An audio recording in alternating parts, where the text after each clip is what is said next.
તો અમદાવાદમાં મંતવ્ય ન્યૂઝની ધારદાર ઇમ્પેક્ટ જોવા મળી છે। તો ફરી એકવાર મંતવ્ય ન્યૂઝના અહેવાલની આ ધારદાર અસર જોવા મળી રહી છે। નારોલ મટન ગલીમાં રોડની કામગીરી શરૂ કરવામાં આવી છે। તો મંતવ્ય ન્યૂઝના અહેવાલની આ ધારદાર અસર થોડા દિવસો અગાઉ તૂટેલા રોડનો અહેવાલ મંતવ્ય ન્યૂઝ દ્વારા પ્રસારિત કરવામાં આવ્યો હતો। દંપતીના મોત ખરાબ રસ્તાને કારણે થયું હતું। ત્યારે ગંભીર દુર્ઘટના બાદ પણ ઘણા મહિના રસ્તો બનાવ્યો ન હતો। ત્યારે મંતવ્ય ન્યૂઝ દ્વારા તેનો આ સમગ્ર અહેવાલ પ્રસારિત કરવામાં આવ્યો હતો। મંતવ્ય ન્યૂઝે સામાજિક જવાબદારી નિભાવી હતી।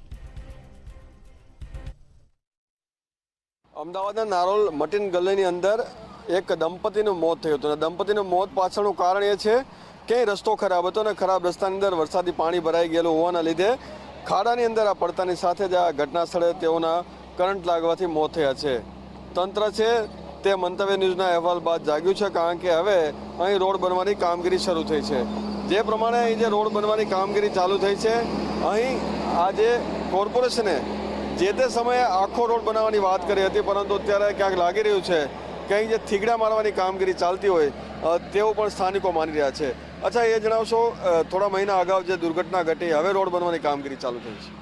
ગુજરાત રાજ્યના મુખ્યમંત્રી ભૂપેન્દ્રભાઈ પટેલ દિવાળી પહેલાં એવું કહેતા હતા કે દિવાળી સુધી રાજ્યના તમામ રોડ રસ્તા સરસ થઈ જશે, મસ્ત બનાવી દેવામાં આવશે, સારા કરી દેવામાં આવશે।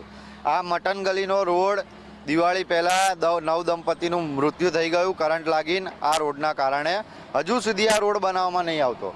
એએમસીની ઓફિસોમાં આરસીસીના રસ્તા બની જાય છે, પણ અહીંયા જે પબ્લિકના યુઝમાં જે રસ્તો ખરાબ છે, અહીંયા લોકોના શોર્ટ લાગીને મૃત્યુ થાય છે, એવા રોડો પહેલાં બનાવવામાં નહીં આવતા। કમિશનર એવું કે 31 ડિસેમ્બર સુધી રોડ બધા કોઈ ફરિયાદ ના આવી જોઈએ રોડની। મને લાગતું નહીં કે આ 31 ડિસેમ્બર સુધી આ રોડ કમ્પ્લીટ થાય। હજી આ રોડનું કામ 2 થી 3 મહિના ચાલશે, એટલે આ રોડ વહેલી તકે સારો બનવો જોઈએ અને ફટાફટ બનવો, ઝડપથી બનવો જોઈએ, એવી અમારી સરકારને વિનંતી છે। અચ્છા, પણ લાગે છે કે જે પ્રમાણે અત્યારે કામગીરી ચાલી રહી છે, આ રીતનો મજબૂત રોડ, આખો રોડ બનાવવાની વાત હતી। મિહિરભાઈ, એક વાત કહું તો જ્યારે સરકાર આ રોડ રસ્તાની અંદર કે ક્યાંય બીજી પણ કામગીરી ચાલતી હોય ત્યારે કોઈકનું મૃત્યુ થાય ત્યારે ઊંઘમાંથી જાગે છે। એ સિવાય એમને કોઈ કામગીરી ના રોડની સૂઝે છે, ના લાઇટની સૂઝે છે, કે ના ઘર પાણીની સૂઝે છે। કોઈ બી પાયાની સુવિધાની અંદર હમણાં તમે 2 દિવસ પહેલાં વાંચ્યું હશે, ન્યૂઝમાં જોયું હશે કે એક ભાઈનું ગટરનું ઢાંકણું ખુલ્લું હતું, એમાં પડવાથી મૃત્યુ થઈ ગયું। સરકાર જવાબદારી લેવા જ રાજી નથી કોઈની। અહીંયા પણ તમે જોશો 2 મહિના 3 મહિના થઈ ગયા વાતનો આ બનાવ બને કે કરંટના લીધે 2 નવ દંપતી એક્સપાયર થઈ ગયા, 2 જણના મૃત્યુ થઈ ગયા, પરંતુ હાલ સુધી પણ સરકાર ઊંઘમાંથી જાગી હોય એવું લાગતું નથી। એનું કારણ એ છે કે અત્યારે રોડ આખો નવો બનાવવાની વાત હતી, 3 ફૂટ સુધી એને ખોદી અને આખો નવો કરવાની વાત હતી। એની જગ્યાએ અત્યારે તમે જોશો કે જ્યાં બાજુમાં સાઈડમાં થોડું ખોદવાનું બાકી હોય ત્યાં થોડું ખોદી અને 2 ફૂટ પુરાણ કરી અને થીગડા મારવા જેવું કામ આ સરકાર કરી રહી છે। એટલે અમારું તો એટલું જ કહેવું છે સરકારની કે કોઈના મોતનો મલાજો રાખો અને જ્યાં આગળ કોઈના મૃત્યુ થયા હોય એ જગ્યાએ તો ફરીથી જ્યારે રોડ બનાવો ત્યારે સારો રસ્તો બનાવો। તમે જે રસ્તા બીજે વ્હાઇટ ટેપિંગ રોડ બનાવો છો એવા રોડ અહીંયા બનાવો ને। કેમ? અહીંયા પબ્લિકની અવર જવર છે, રોજ બિચારા ટિફિન લઈને નોકરી આવનારી પ્રજા, અહીંયા હજારો પબ્લિક રોજ અવર જવર કરતી હોય છે। તો એવા લોકો માટે વ્હાઇટ ટેપિંગ રોડ બનાવો ને। એવા લોકો માટે વ્હાઇટ ટેપિંગ રોડ સાંજ માટે નથી બનાવતા। એવા લોકો માટે લાલ જાજમ કેમ પથ્થરમાં આવે છે કે જે લોકો મિલ માલિકો રહેતા હોય એવી જગ્યા હોય।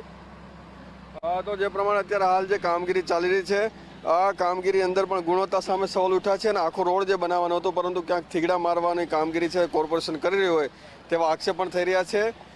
2 લોકોના મૃત્યુ થયા હતા, તેમ છતાં પણ હવે મોડે તંત્ર જાગ્યું છે, ત્યારે સારી ગુણવત્તાના રોડની માંગ પણ લોકો કરી રહ્યા છે। કેમેરામેન કેતન શ્રીમાળી સાથે મિહિર દુધરેજા, મંતવ્ય ન્યૂઝ, અમદાવાદ।